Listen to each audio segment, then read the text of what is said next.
Oi, gente. Hoje, continuando os milagres que Deus fez já na minha vida, quero contar uma experiência para vocês quando eu era pequena. Tinha em torno assim de uns 10, 11 anos, né? E aí papai tinha uma oficina mecânica, um monte de homem naquela oficina e todo mundo trabalhava a semana inteira. Quando chegava o fim de semana, ficava doido para dar uma passeada, né? E lá na roça, ou você vai para a roça ou vai para a roça, porque não tem muita opção, né? Então, o divertimento da meninada era ir para o rio e tomar banho de rio, né? Então, o papai pegava um caminhão, colocava lá na oficina, ia enchendo o caminhão em cima de câmaras de ar, né? Daqueles pneus, né? Aquelas câmaras pretas mesmo. E aí jogava em cima lá, aquele monte de câmara. Minha mãe levava farofa, frango, farofa, essas coisas todas, e alimento, frutas, essas coisas. E a gente subia todo mundo no caminhão, papai e mamãe ia na frente, na boleia, e nós, todo mundo em cima do caminhão. E aí fomos lá para um lugar que chamava Quilômetro de 18, né? Quilômetro 18 era o lugar onde o rio fazia uma parte assim dele que tinha um espaço na margem, com umas árvores lá, que era um lugar plano, que era bom para fazer piquenique, né? E aí a gente fez piquenique lá e estava tudo indo muito bem. De repente, eu e minha irmã mais nova do que eu, era sempre eu e ela, porque a gente era mais ou menos quase da mesma idade, a gente brincava muito juntas. A gente decidiu pegar uma câmara de ar e a gente decidiu sentar dentro dela, né? Com os pezinhos no meio da câmara, para dentro.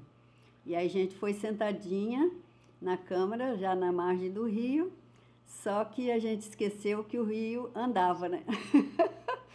E a água andava, né? A água andava, tinha uns redemoinhos que rodavam em volta, coisa e tal, e a gente brincando ali, balançando os pés, coisa e tal.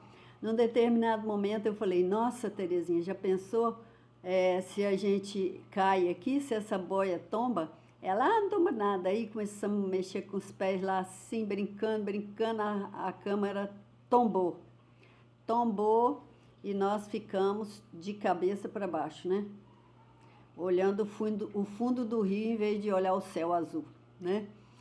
E nisso a gente ficou com os pezinhos presos em cima e a cabeça mergulhada lá no rio, lá embaixo.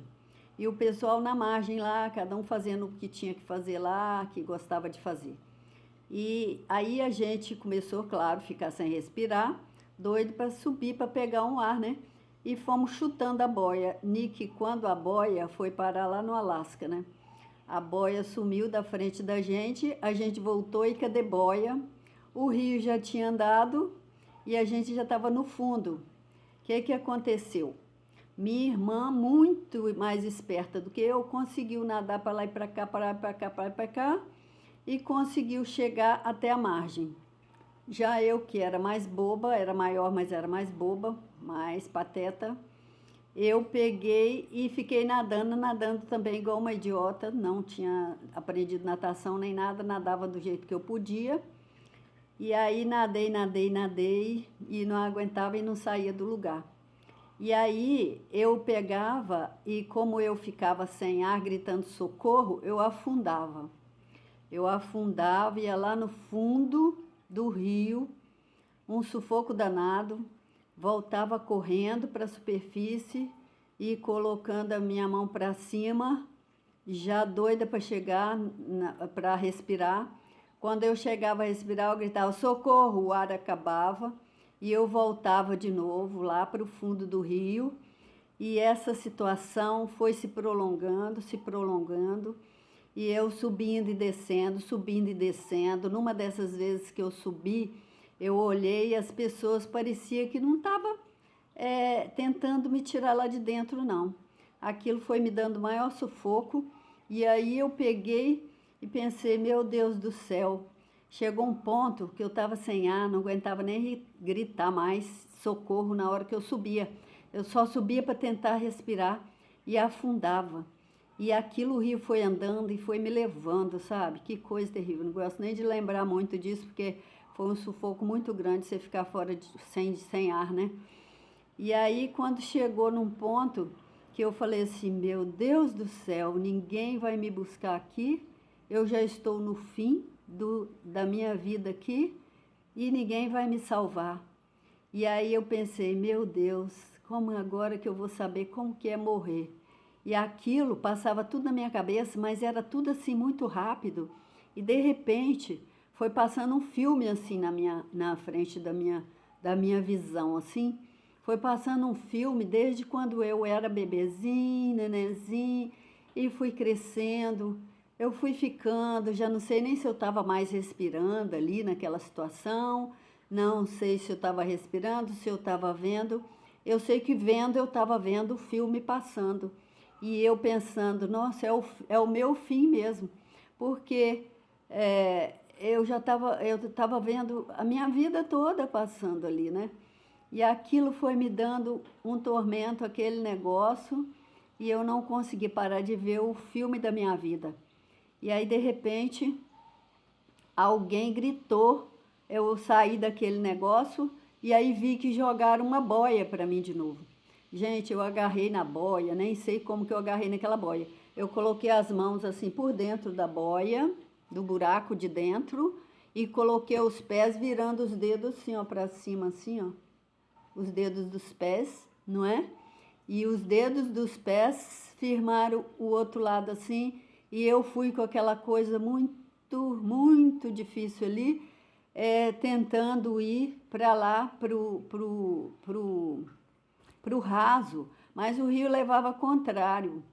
Meu filho, não sei, é a mão de Deus, hoje eu sei que é a mão de Deus, mas naquele momento eu não sabia, que foi me levando para a beirada do rio, você acredita? O rio andando para baixo e eu indo para a beirada do rio. Chegou mais perto da beirada, que aí as pessoas que começaram a nadar um pouquinho conseguiu chegar perto de mim, puxando a água assim, para poder eu me salvar. Agora eu digo para vocês, eu podia ter morrido, não podia? Podia ter morrido ali. Sabe por que eu sei que eu podia ter morrido? Porque ontem mesmo eu vi uma notícia aqui sobre a experiência de quase morte. E nessa experiência de quase morte, que eu já vi de outras vezes, as pessoas veem um filme da vida dela, vê a vida passando toda. Só que, vou contar uma coisa para vocês.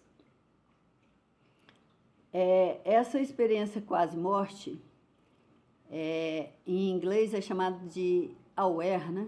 Quer dizer, eu acho que é meio acordado e meio morto. Aí, o que acontece? Muitos cientistas estão pesquisando isso porque não chegaram a uma conclusão ainda, né? Que situação é essa que a pessoa vai andando vendo uma luz? Eu não via luz nenhuma, não vi túnel nenhum. Eu só vi minha vida passando num filme. As coisas que aconteciam comigo.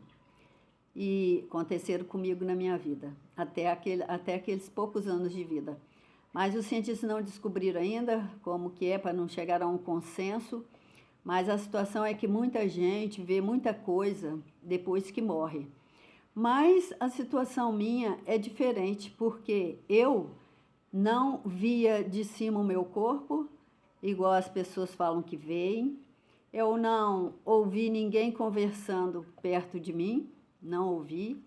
Muita coisa que as pessoas falam que veem, eu não vi.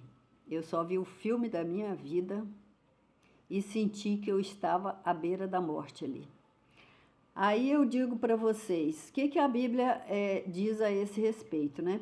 Lá no livro de Eclesiastes, a palavra de Deus fala assim, quando a gente morre, o pó volte à terra, como era, né? E o espírito volte a Deus que o deu.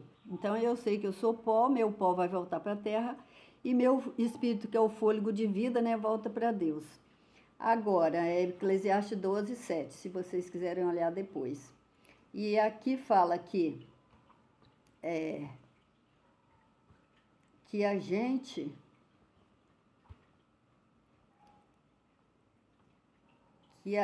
ele fala aqui, ó, de tudo o que se tem ouvido, o fim em vez da gente ficar preocupando se está para morrer, se não está para morrer, se morreu, viveu, o fim é o seguinte: teme a Deus e guarda os seus mandamentos. Porque isto é o dever de todo homem, não é? E quem disse isso foi Salomão, vocês sabem, está na palavra de Deus, e fala que as pessoas que morrem e que vai para o fundo da terra lá, para o pó da terra, não adianta orar, não adianta fazer nada por elas.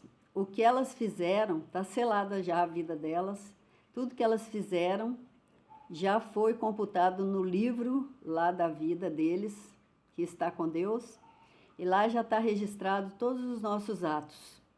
Então, quando você morre, selou, você não participa de nada do que faz aqui em cima da terra.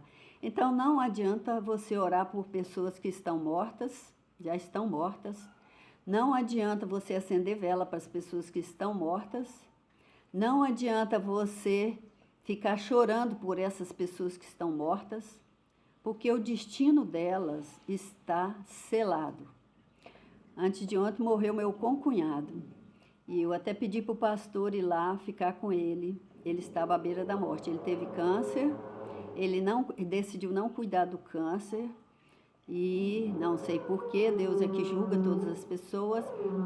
O câncer se alastrou para o corpo todo. E o final dele foi assim, segurando na mão do filho dele. Entendeu? E ele morreu. Descansou, voltou ao pó. Tudo que ele fez na vida dele está computado no céu. Tudo que eu fiz e estou fazendo até agora está computado nos livros de Deus. Então, o que eu deixo claro para vocês? Não importa como é que a gente vai morrer, o que a gente vai sentir na hora da morte. O importante é você ter uma pessoa da família ali para te dar a mão, né? Porque diz que quando o filho dele, do meu cunhado lá, né, tirava a mão, ele ficava buscando o filho dele para segurar a mão dele. Como que é importante a família, né, nesse momento. Então, eu peço a Deus que a família de vocês esteja com vocês, que vocês, quando tiverem que partir para o pó, que Deus dê um conforto para vocês, da sua família estar junto, e que vocês possam descansar na certeza de que tudo que vocês fizeram está no livro de Deus. E tudo de mal que vocês fizeram, vocês se arrependeram, pediram perdão a Deus, e Deus perdoa os nossos pecados. Não é uma maravilha? É isso que me dá segurança, tranquilidade e alegria. É ter a certeza do perdão de Deus para todas as coisas ruins que eu já fiz. Comigo mesmo, com os outros, com meus filhos, com meus amigos, com meus inimigos, com todos que eu fiz na vida. Todo mal que eu fiz, Deus me perdoa, porque eu peço perdão a Deus e tento não fazer mais nada de mal nesse mundo. É o que eu desejo para vocês. Grande beijo. Tchau, tchau.